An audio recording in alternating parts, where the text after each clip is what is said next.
Happy Thursday, all. Thank you to those of you who are able to join us live, and a warm welcome to those of you on YouTube. I'll start my annual Thursday pokes at those of you who make fun of me for these prolonged introductions. I encourage you to fast forward to 6 to 7 minutes for your own mental reprieve. But I hope those of you who even on YouTube enjoy these intros as much as I do, because they really emphasize that this community is so much more than about the medical aspects of it. That is, in fact, what brings us together. But I think what brings me most joy, especially on these days, is to celebrate the people who make CP Solvers happen. And today I get to discuss with somebody who's been part of CP Solvers for quite some time. He doesn't really need an introduction to the CP Solvers crew, but I've known Gerardo now for almost 2 years, and I find his journey in life incredibly inspirational. But I think what is even more empowering is just the ongoing momentum he has to make the world a better place. He is going into neurology, but continues to have the fervor to discuss medicine, and not related to his future world necessarily. But I think that's so symbolic of what he does, because he's not just out there to be a great neurologist. I think he is out there to be a great human being and to take good care of people. So I'm thrilled to have you here, Gerardo. I'll hand the mic for you to say hi, and then we can actually thank the other people who are making this happen right after. Oh, I am a little bit speechless right now, but thank you so much for that introduction, Ravi. That means a lot, a lot. And yeah, I'm a CP Solvers member since 2 years ago, 2 years ago, and ever since I joined, I love this space, and I'm very happy to be here. That is all that I have to say. Well, hopefully we remain happy at the end of this stressful hour, because we have what is likely to be a very challenging case from a dear friend. Parisa, do you want to unmute and say hi? Hello, everyone. I'm so excited for Gerardo case, and so more than that, so excited for his bright future. He's a very talented Academy member, and I'm so excited for this discussion. I love it. There's nothing more than Parisa to talk more about other people than herself. Thank you for introducing Gerardo. That was so kind. I'll pass the mic now to the person who is scribing. Rahul, do you want to say hi? Hello, hi everybody. Good morning and good evening. I'm Rahul, an international medical graduate from India. I'm so excited for Parisa's case and Gerardo's discussion. Thank you so much. Wonderful, Rahul. So nice to see that beaming smile of yours, and another beaming smile. I'll pass the mic to Masa, who's doing teaching points today. Hey everyone, I hope you're having a great day. I'm Masa. I'm really curious to see what Parisa has in store for us, and I'm sure Gerardo's gonna kill it. Right, Masa. Will hopefully give you a very hard job with a lot of teaching points from Gerardo and Parisa. So excited for the cameo. Yeah, Parisa, let's take it away whenever you're ready.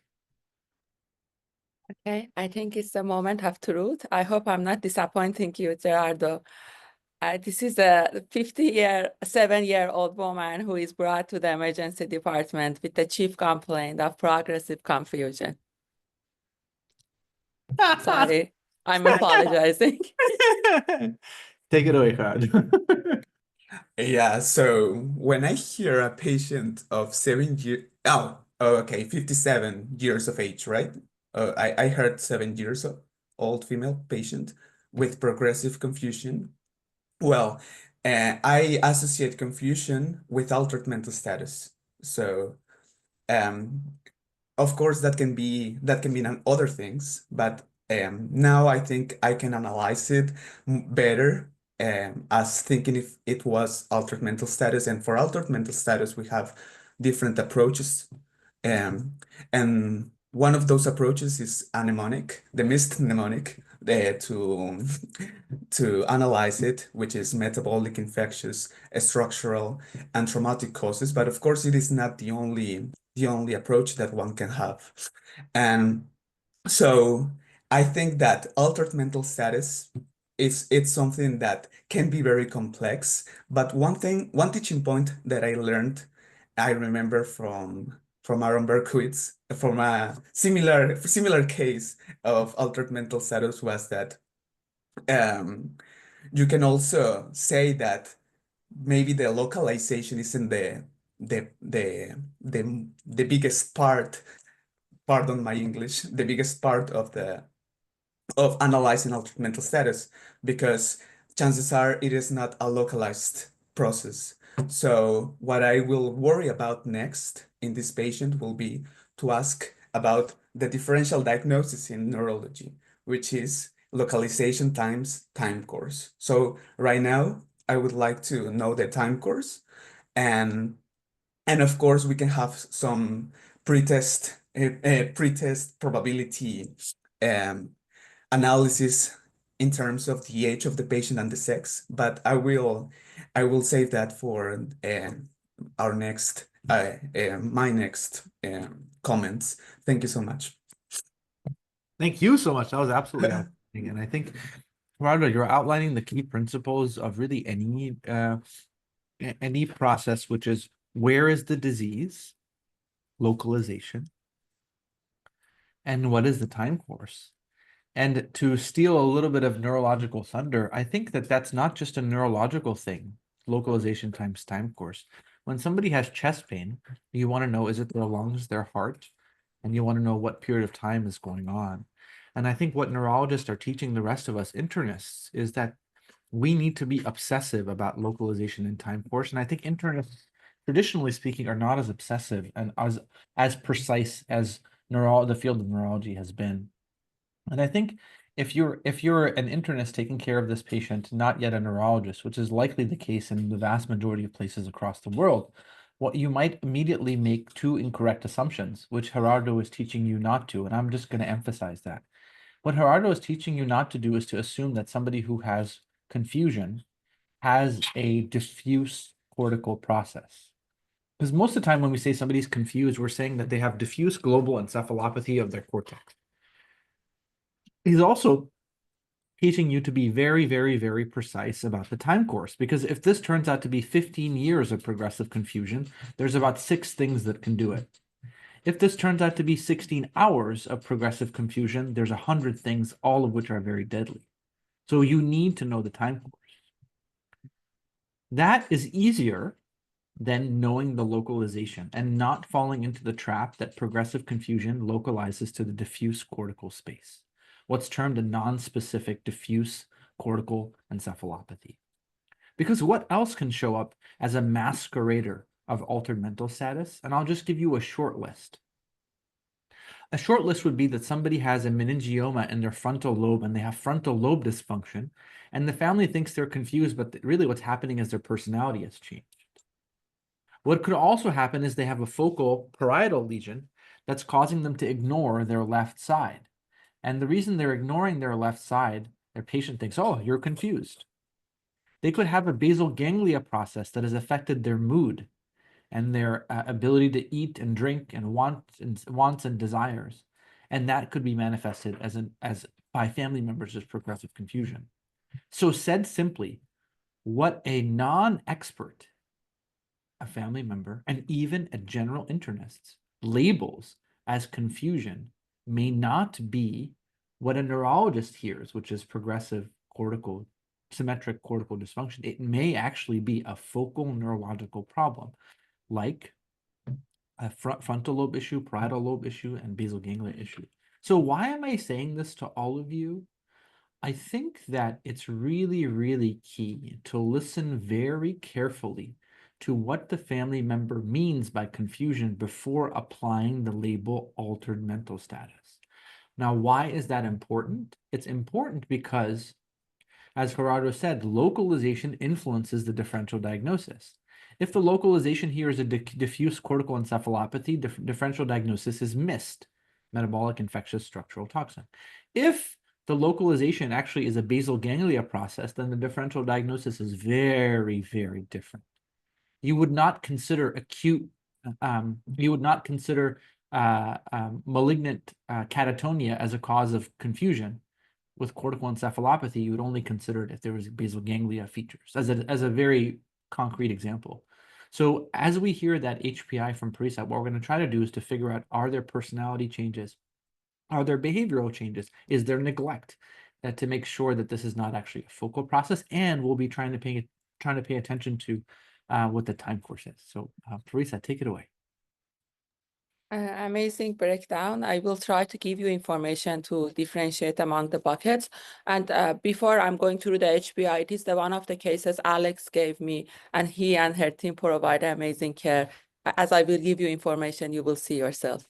Given her confusion, the history was provided by her son, and he was reporting that her mother has been otherwise at her baseline, alert and oriented ×4, and she was independent in all her ADLs.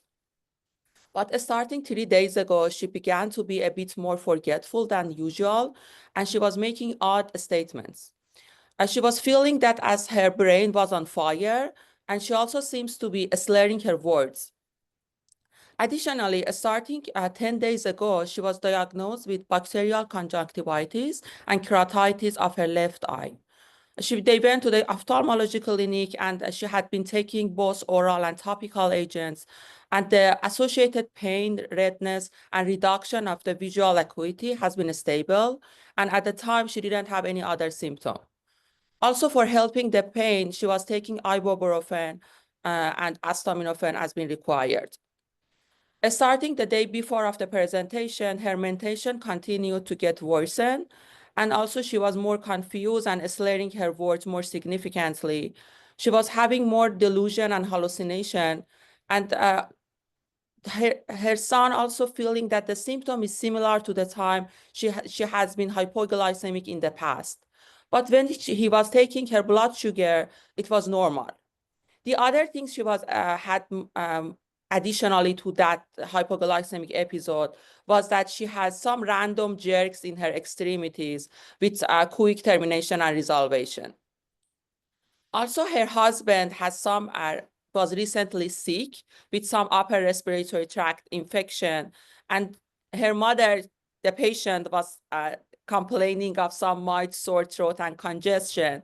And when her son was checking their temperature, he was feeling that she's a little bit warm. When he was checking the temperature once, the temperature was elevated to 103, but it never happened again. In terms of the rest of the review system, she has some episode of the chills, dizziness, dry cough, nausea, and 4 episodes of non-bloody, non-bilous emesis. As all the situation was getting worsening, he decided to bring her to the emergency department. But the rest of the review system are mainly negative, including abdominal pain, chest pain, dyspnea, and I'm going to finally stop here. It's not easy to present a case that you didn't put your hands or eyes on, but it really shows your presentation skills. And I think I really appreciate you putting this together and with such a clear narrative of what's going on. Just one change for Rahul. I think that 10 days ago she had conjunctivitis with keratitis. But I think everything else you got in that very rich history. Thank you for keeping up with this, with describing, Rahul. So Gerardo, I know your mind is going in many different directions, but for the benefit of our listeners, I would love to actually start off non-neurologic and just get your impressions on what you think of when you hear conjunctivitis and keratitis. Let's finish that conversation between me and you first, and then we'll try to see what happens after that. Yeah, well, when I hear conjunctivitis and keratitis, well, I know that it is a problem that affects the eyes. And in this context that I want to analyze a patient as a whole, I want to know what that can tell me about the patient, right? What that can tell me not just about their eyes or her eyes, but about her body. So, what can I extract from conjunctivitis and keratitis in this patient? Well, actually, now and now it's the time, my time to be humble. I don't really know what implications conjunctivitis and keratitis can have in this case.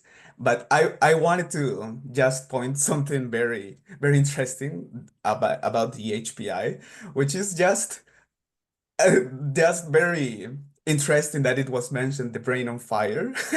It's very easy to anchor on that specific topic, but I want to pass the mic to you, Ravi. Yeah, no, I agree with you. I was also intrigued by that and really unsure what that means, though I think it actually might be an interesting thing to reflect on later. Um, but that's a thought that I'll keep in my back pocket for now. I think, Gerardo, a conjunctivitis is very common. So the conjunctiva is a thin layer of connective tissue that covers most of the eye. The only part of the eye that actually is exposed to the world that isn't the conjunctiva is the cornea. So the whole eye, basically, if this is my eye, everything is covered by the conjunctiva, except a little hole in the middle, and that hole is the cornea. And so conjunctivitis is very common, often due to allergies or contact or infection. But when the cornea is involved, that's a whole different calculus. Keratitis, i.e. inflammation of the cornea, is a very serious, potentially vision-threatening condition that often is a result actually of trauma. So patients having foreign bodies, like people working with metal, for example, and that metal going into their cornea. And the trauma can also be from something that people do to their eyes all the time, i.e. wear contact lenses. And so what we can presume, unless we can presume when a trauma history is not provided, that the patient is a non-contact lens wearer who does not have any foreign body. And so when you deal with what's called spontaneous keratoconjunctivitis, the initial concern should be infection, infection, infection. And the most common infections that occur spontaneously are actually those of viral or of sexually transmitted origin. So anytime you guys are building your manuscript for keratitis, I want you to think of gonorrhea, chlamydia, HSV, and VZV. And so those are the things to really, really worry about. And so that's what I think you might think of when you hear these things. So let's put that in the back pocket. I'm curious, what did you make of the neurological dimensions as Oh, I'm gonna be listening, but I'm gonna go grab a jacket while you talk because I had too much acai really quickly. it's okay. So, yeah, so this is a very rich HPI, and of course, brain on fire can anchor us on something on on a specific diagnosis. But now that you're mentioning that keratitis and conjunctivitis are triggered by some very specific and very um, well-known viral infections, now I'm I may wonder how can a viral infection can have a generalized process. So a lot of things come to my mind, but one of the things that I want to mention is how viral infections can trigger autoimmune processes. They for sure can trigger a lot of things, but one of the things that they can trigger is autoimmune processes. So one of the diagnoses that I wanted to keep in mind about this patient is that when I have a patient that has altered mental status, that has a jerkiness in her limbs, that has a subacute history, that has apparently a trigger, a viral trigger, and apparently also has a psychiatric component of delusions and hallucinations. For me, it is impossible to not anchor into NMDA encephalitis, but I am very curious to know what are your thoughts on that. Yeah, to be honest, Gerardo, I'll be very honest with you. My mind is not entertaining individual diagnoses right now. And the reason it's not entertaining individual diagnoses is because I am still unsure what the nature of the problem is. And I'm still trying to localize the issue. And NMD encephalitis would be a fantastic answer if the localization becomes a subradiologic, meaning MRI negative, basal ganglia syndrome. And you're right to entertain a basal ganglia-based syndrome based on the fact that there's psychiatric features and movement disorders.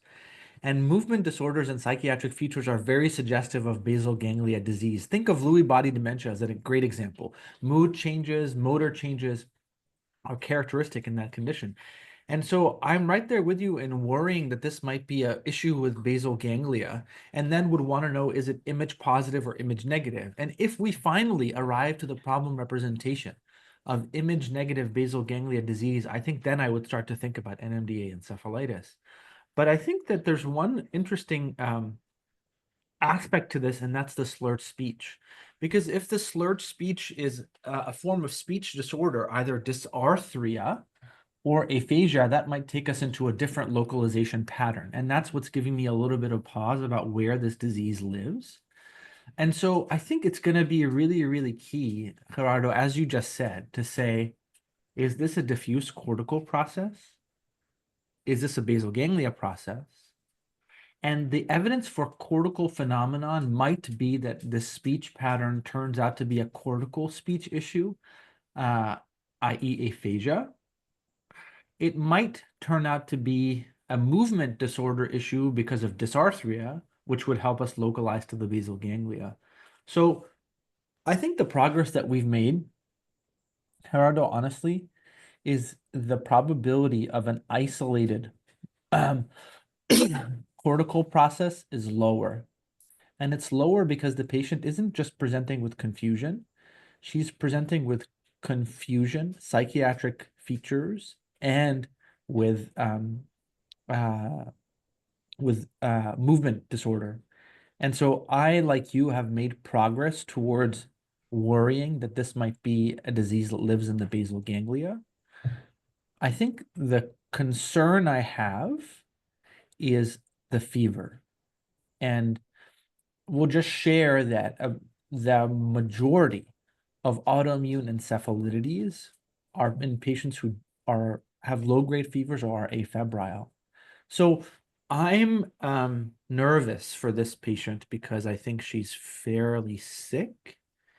And I would imagine that she gets a very, very aggressive workup.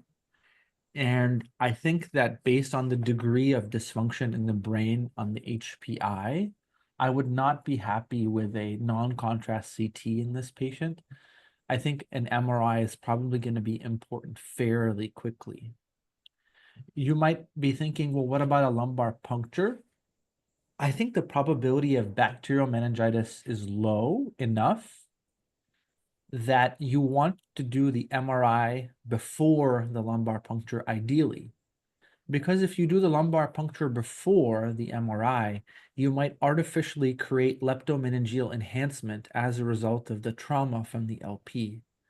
So I think when you're taking care of this patient, you want to proceed with caution and try to do things in an order that maximizes diagnostic yield.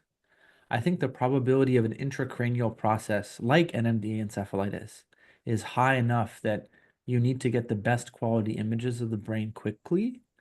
And I think that an LP will probably be helpful at some point, but the risks of artificially reducing the value of your MRI might, in my opinion, outweigh the benefits. But I think we need to see what the exam is like to see, is she febrile now? Does she have aphasia? Does she have dysarthria? Is she having those myoclonic jerks now? So why don't we hear the exam and the rest of the data from Parisa? Amazing discussion. A little more about the past medical history. She has multiple comorbidities, including diabetes, hypertension. She has the ESRD, and she's on dialysis 3 times per week. And he has not missed any session. The last session was 3 days prior to the presentation. She also has iron deficiency, anemia, and hypolipidemia, and she's an obese patient. A little more about that eye infection. 3 days ago, she was diagnosed with left bacterial conjunctivitis and keratitis. And based on the eye culture, it was Haemophilus parainfluenza. She was started on doxycycline and topical tobramycin, ceftazidime, cefoxitin, and atropine drops. Through PCR and culture of the eye, it was negative for HSV and VZV. But based on the appearance, the ophthalmology, they were quite concerning for the HSV keratitis, and they decided to start valsarcovir also. And she was taking all of those accordingly. The other medication she's taking is atorvastatin, metoprolol, losartan, and furosemide, and also insulin. I think I can also give you a little bit about of the vital. She was febrile when she was examined. The temperature was 36.8. The blood pressure is 160/86, which is her baseline. His heart rate is 73. Respiratory rate is 80, and she's saturating 96% at room air. She's generally not in acute distress. Head and neck examination again is showing that she's having left eye a significant conjunctivis injection, and she's having serous discharge. And the pupil examination is also limited because of the atropine eye drop she's taking. She doesn't have any neck pain or stiffness, and generally the exam is limited because of her participation. A cardiovascular examination is showing that there is a 2/6 systolic murmur, and abdominal examination also, it's non-distended, nothing, generally it's normal. In musculoskeletal, it's also showing that there is no asterixis, left upper extremity fistula is in place, no discharge or no infection is appreciated. Skin generally is warm and no rash is appreciated. Moving to neuro exam, she's alert and oriented ×2. A motor examination shows she's able to move her limbs, but there is episodic jerking motions. She's able to move her neck without limitation, but she's trying to move out. She's trying to get out of the bed frequently. There is no focality appreciated. I think this is a good place to stop. Amazing, Parisa. Very, very intriguing. Gerardo, I'm really curious what your thoughts were on the medical history. What did that start to do for your calculus for this patient? Oh, yes. Yes. So this got more complicated because Yeah. we were analyzing the time course and also the localization, but we had to remind ourselves that there are diffuse processes that can cause the same thing, which is altered mental status, and diabetes, hypertension can explain that, can explain a altered mental status, but I'm not saying that explain these cases specifically. Also, end-stage renal disease can cause altered mental status. And also due to metabolic derangements. So yeah, that's basically where my mind where when I heard the past medical history, I knew that this patient was this altered mental status case was going to be very complex to analyze. That's the specific cause. Yeah. Absolutely outstanding. I love that you especially emphasize the end-stage renal disease, and would love to use this as an opportunity for me and you to create a schema together.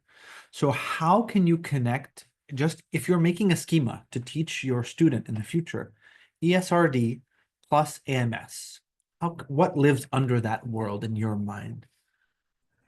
Oh, so end-stage renal disease and AMS. So I know that since this is a metabolic derangement, this can be accompanied by myoclonus, and I know that I'm going to search for it.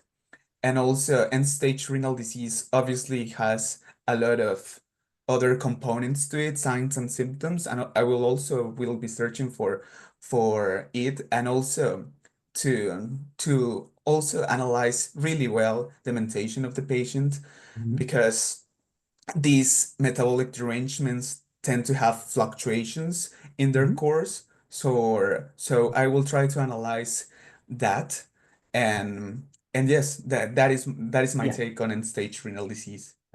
So you're emphasizing the most common cause, which is that under the realm of end-stage renal disease and altered mental status, the most common cause is uremia, which is the one word that captures the metabolic dysfunction that can occur. Can you think of other ways outside of uremia that kidney disease can cause altered mental status?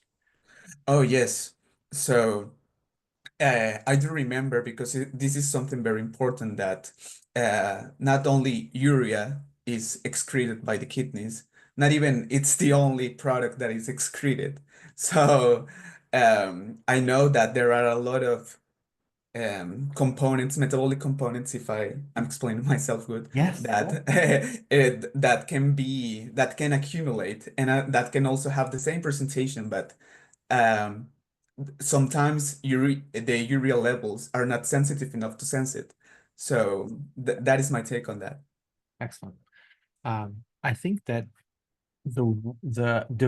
divorcing urea from uremia is very, very important, and realizing that many substances can accumulate and cause altered mental status. And it's not just substances that your body makes, it's also substances that the patient is prescribed. So I have two pieces of advice for your future career, Gerardo, and I hope that when they happen to you as a neurologist, you'll think of me and my freezing cold acai on Thursday, January 23rd. Because medicine will call you for these patients, and the first thing you want to do is to ask, okay, medicine team already thought about uremia. What's my job? Your job in a patient like this is to make sure that they don't have PRES, posterior reversible encephalopathy syndrome, which has a strong association with kidney dysfunction. And so you might wonder, did they check her vision? Because many internists don't check vision in patients who are altered, and she might have complete visual loss and nobody would even know. And that is a powerful clue towards PRES. But the other thing that you need to do is to look very closely at the medication list.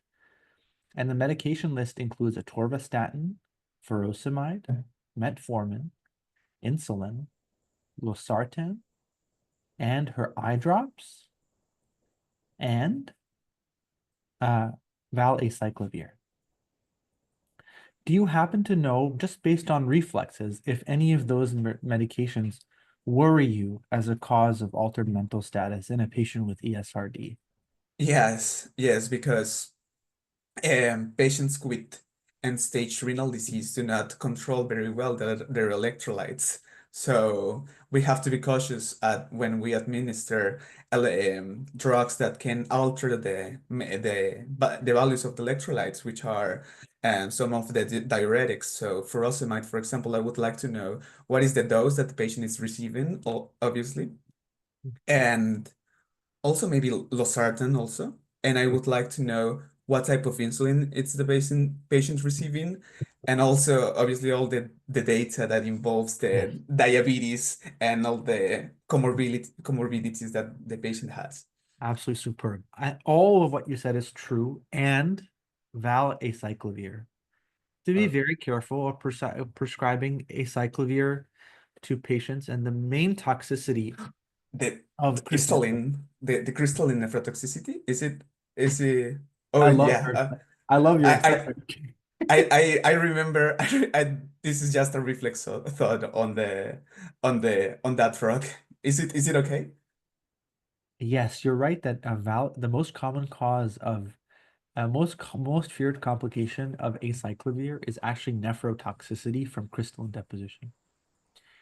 Once you get the nephrotoxicity from crystal deposition, you're actually at risk for valacyclovir, or actually more commonly acyclovir induced neurotoxicity, which presents as a basal ganglia syndrome similar to this patient. So I think, why am I having this conversation now? Because I see two pathways for this patient, Gerardo. I think it's going to be very important to stop her valacyclovir right now and see what happens to her. If she wakes up, there's the diagnosis. If she doesn't wake up, then I think we need to pursue advanced testing. So what am I trying to say?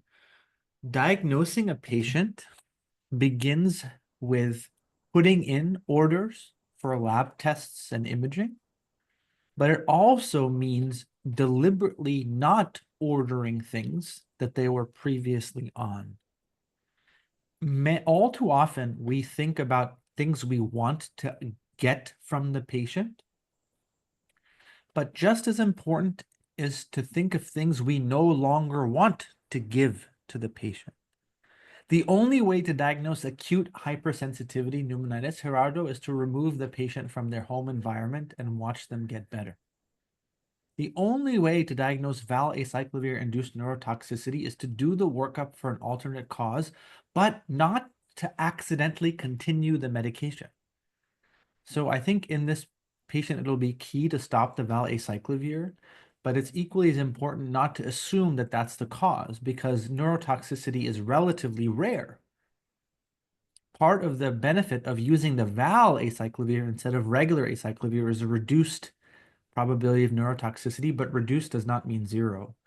So I think we need to do the workup, as we've discussed, but I think we need to, I just want you to know of this association of the nephrotoxicity, which you know, but also, unfortunately, the neurotoxicity, which can happen. So for the sake of time, why don't we hear Parisa's next aliquot, and we'll see what progress we can make. Brilliant discussion. I'm going to give you some lab data, which are mainly normal. The white we see is 8.1. The hemoglobin is 10. The neutrophil also is 80%. The platelet are 200. Sodium is 138. Potassium is 4.3. BUN is 63. Creatinine is 8.1. These are the patient baseline. Glucose is 174, calcium is 9.6, LFTs are in normal range, including the albumin. We also have a ABG, which shows the pH is 7.39, PCO2 is 37, and the bicarbonate is 23. EKG also shows a normal sinus rhythm. They also get a head CT scan without contrast, which doesn't show any acute bleeding or any intracranial abnormality. Chest CT X-ray also doesn't show any abnormalities. I think it is a good place if you want to add anything. Excellent, Parisa. Yeah, Gerardo, what are your thoughts? What happened in your mind with this data? Oh, yes. So I paid really close attention to the electrolytes because we know that this is very important in this patient. So we see that the sodium is normal apparently, and the potassium is also normal. The glucose is very high, but we don't know that if this glucose is really representative of the state of the patient. So really doesn't really do a lot of things for me, but what obviously does a lot of things for me is the creatinine. The creatinine is very high. So that tells me that this patient is not being treated that well, or maybe the cause that is causing this patient to be very sick is not being treated well. So yeah, I will, since the creatinine is that elevated, I will like to have more tests, more kidney tests, so I can know what is the cause of that. And yes, when revising the hematology exam, the white blood cell count, it doesn't really do a lot of things for me right now. I don't really take much from it, but yeah, I do think that the hematology values are normal, and are not a reason for us to worry right now. So yeah, those are my thoughts. My thoughts are right there with you. I think the only thing that really stands out is the only thing that Rahul may put in red, which is the creatinine. And I think that the question, Gerardo, is what is the significance of a creatinine elevation? And it's exactly what you said it is. It really tells you that there is significant kidney dysfunction. However, the value of the creatinine in a patient who has end-stage renal disease becomes very low, because now the creatinine, we know the kidneys are not going to work. So all that matters really is how is the patient actually getting her dialysis. And you'll see what happens with the creatinine is after dialysis, it goes down very low and then it starts to build up. So what the creatinine of 8.1 tells me is there's a possibility that the patient has missed dialysis, but there is no good way to use the creatinine to predict whether the patient has actually received dialysis or needs it now. So it could be that the patient got dialysis yesterday and she needs it again tomorrow. So we know, based on the fact that she's getting dialysis, that her actual GFR is 0, essentially. And so her creatinine is always going to build up until she gets dialysis. So the best marker of her actual kidney function is how frequently she is getting dialysis. And so thankfully, Parisa mentioned that information, that she is actually up to date on her dialysis, has not missed any sessions. That becomes your creatinine for patients who have no kidney function anymore. It is a artifact of end-stage renal disease that I think. So my advice to you is, yes, you're right. The kidney here is the center of the metabolic picture. We now have altered mental status in a patient who has kidney dysfunction. How you entertain the severity of the kidney dysfunction is based on the creatinine, except in patients who are receiving dialysis.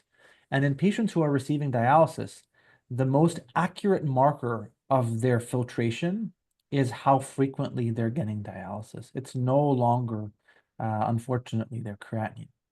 So I think we need to proceed, as you said, with the hypotheses.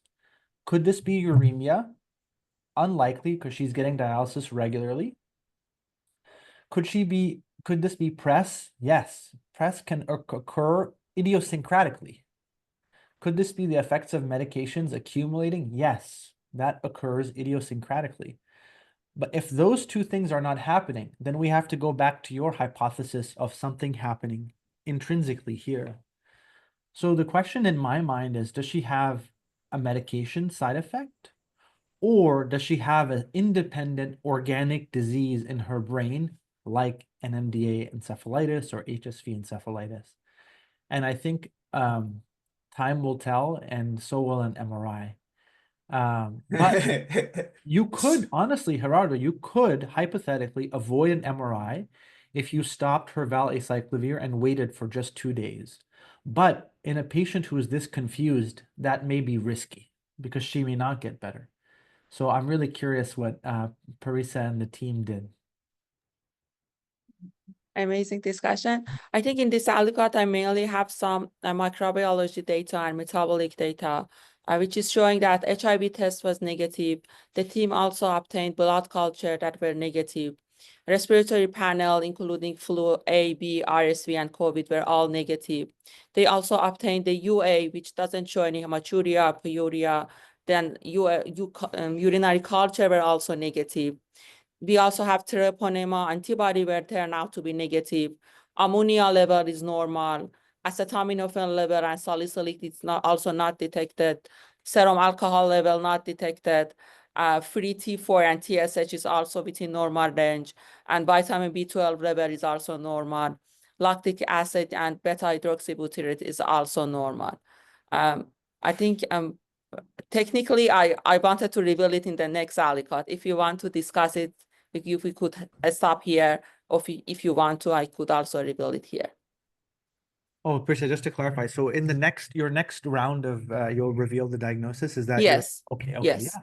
So Gerardo, I would love for you, maybe you can analyze what you're thinking and maybe summarize the case and what your ultimate analysis is.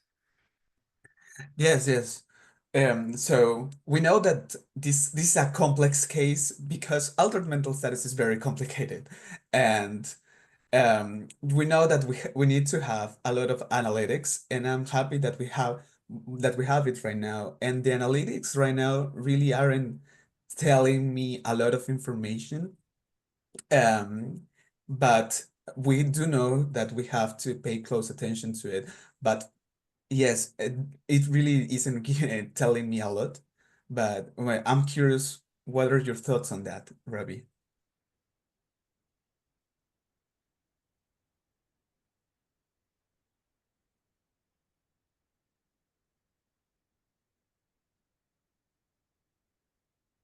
Oh gosh, sorry guys, I'm having some connectivity issues. Can you still hear me? Yes, just we can hear you. Sorry, Gerardo, I was having Sorry, I completely missed that. There was a disconnect between my laptop and my screen. Do you mind summarizing what you said? I'm really sorry. Yeah. No, don't worry. I was just saying that altered mental status is very complicated because it can mean a lot of things, and also it can be caused by a lot of things. So I'm happy that we have a lot of tests that can exclude possible causes. We know Yeah. that, for example, syphilis can cause altered mental status, but it of course has a different time course. We know that the thyroid disorders can cause different manifestations, for example, hypothyroid encephalopathy, among others. And lactic acid can have can cause altered mentation, ammonia, and etc. But that is what I was trying to say when what I meant. Altered mental status is very complicated, but I'm happy that we have this analytic now. Amazing. Perfect. So now that you know, you were saying that the world is very broad and you've made a lot of progress. I'm curious, what is your problem representation so far? What do you think is relevant information? How are you summarizing the patient? Yeah, so relevant information for this case, since this is most likely a neuro case. We have to establish first the differential diagnosis of neurology, which is localization times time course. This patient is appearing to have a diffuse processes because we haven't had found any focality. But in the time course, it appears to be that to me that this is a subacute presentation. So that is very important. And a subacute presentation plus a diffuse processes plus a psychiatric components plus movement disorder plus possible infectious trigger. That would be my the main arguments that I will have to search for an answer in this patient. Awesome. Yeah, I think that the summary of the current problem, which is acute to subacute diffuse encephalopathy with myoclonus, is a very accurate one. And I think the context is that it is occurring in a person with end-stage renal disease is probably an important filter to apply. And Gerardo, you're gonna laugh at me, but I actually love this case because it makes me giggle at what my childlike problem representation would be. Because honestly, I see a lot of these patients, and I come to call them as twitchy encephalopathy. You know, like twitchy. Because And of the movement disorder. exactly, yeah. Okay. What does it mean when you're twitchy and confused? And I will tell you, when you're twitchy and confused, there are overwhelmingly likely that the answer lies in one of two categories, either a medication effect or a metabolic issue. And I'm going to share a schema that is not on the main website, but on RLR CP solvers. And it's twitchy encephalopathy. And Gerardo, your mind, your neurophilic mind jumped to the diagnostic category on the far right, autoimmune encephalitis, of which there are many.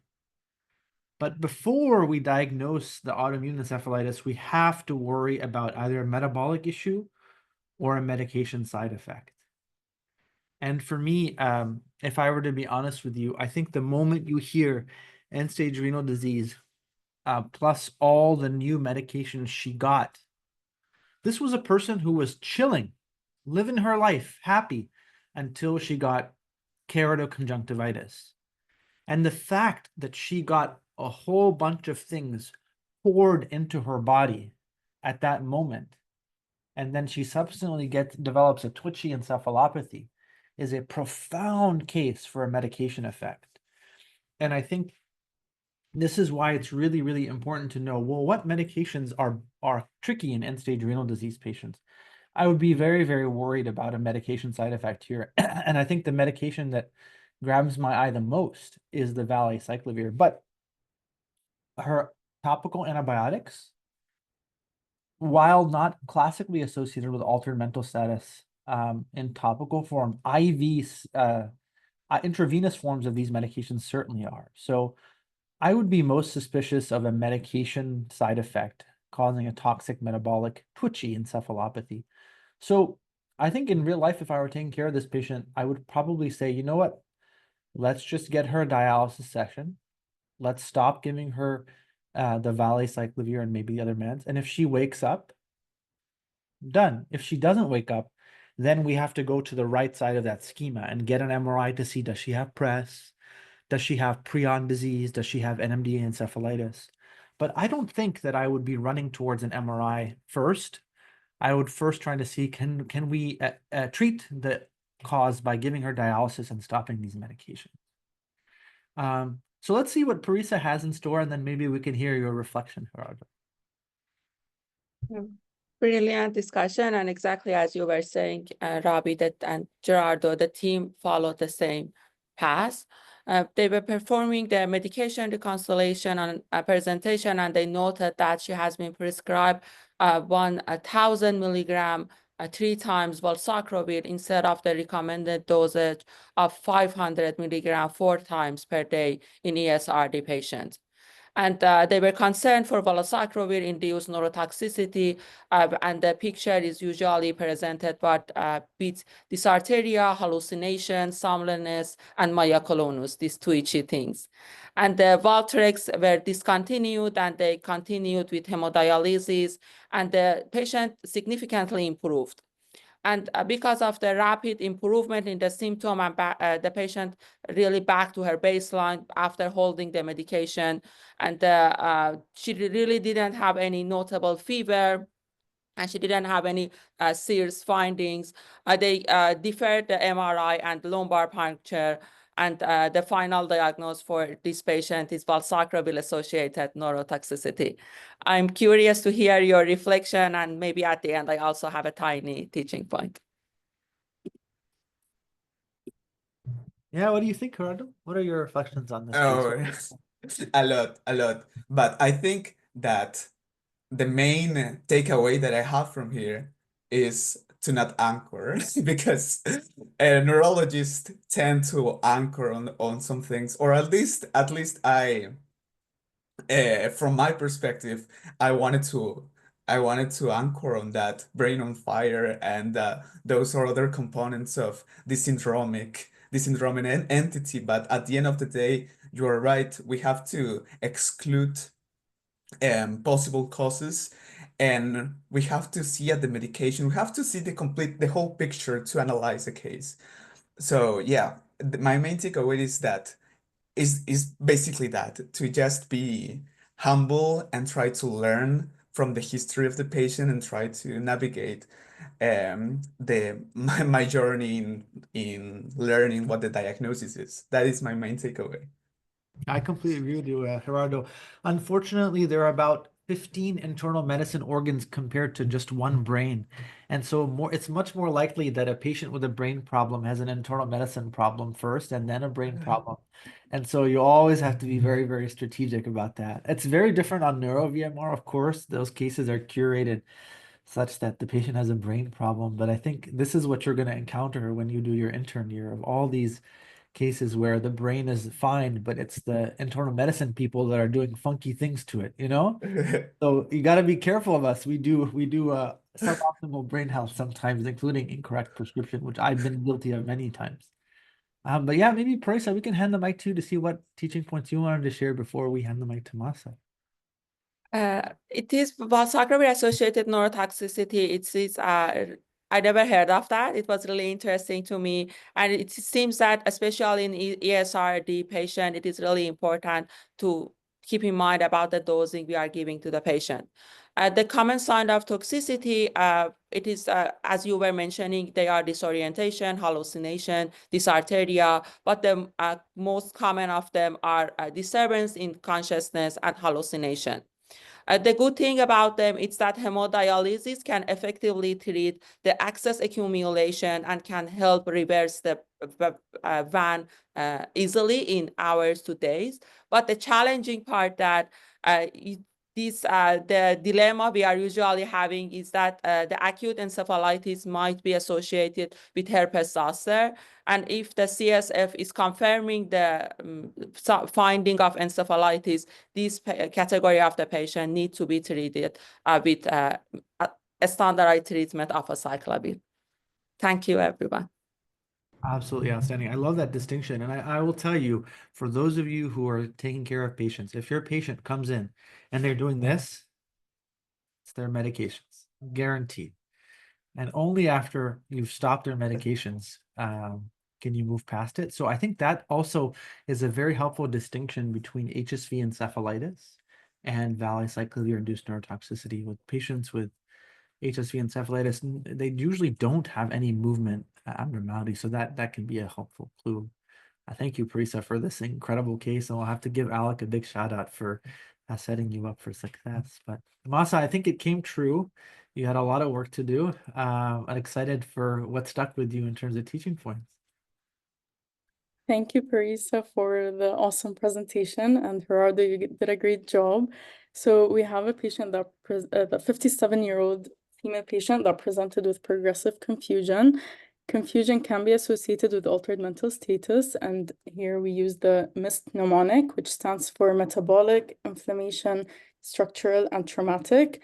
For the differential diagnosis, we look at the localization times the time course, and this is not just true for AMS, it's also applicable in other presentations like chest pain. If we get a patient with confusion, it doesn't necessarily mean diffuse cortical process, and confusion can also be misinterpreted.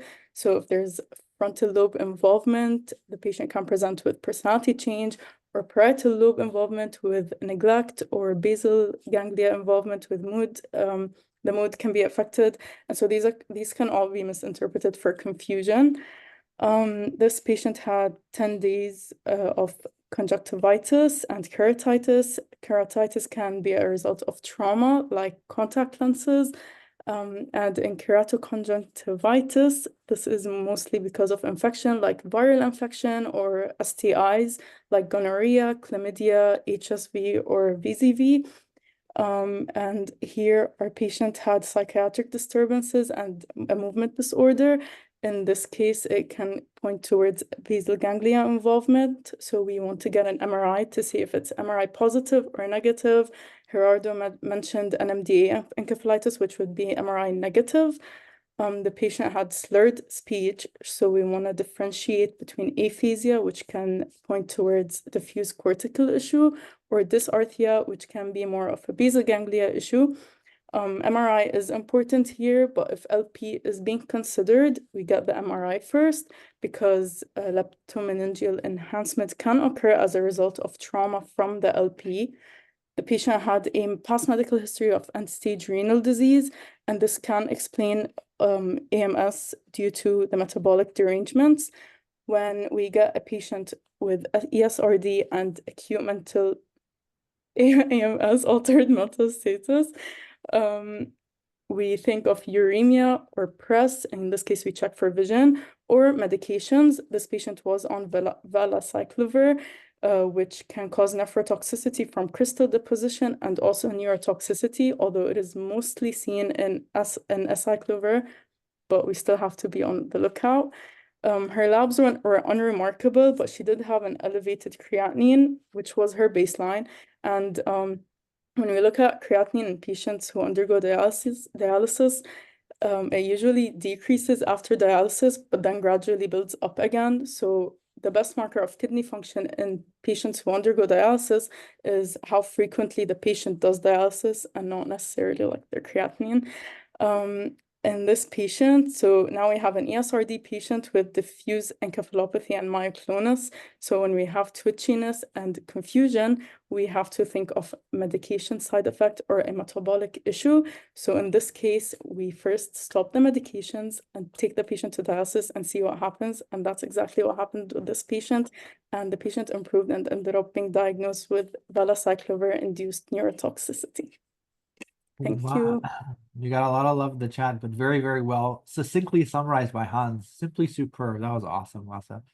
I mean, it's incredible to me that all three of you have yet to do residency, and here you are, Gerardo, discussing a very, very tricky case. Here you are, Parisa, like digesting a case that is not somebody you saw, presenting it so clearly. And then last but not least, Masa, like literally every single high yield teaching point, I think you narrated so clearly. So awesome job, you three. It was a pleasure to share the stage with you, and a big shout out to Rahul for describing the complexity of this case. Thank you all so much. All right, see you all later. Have a great day. Goodbye. Bye.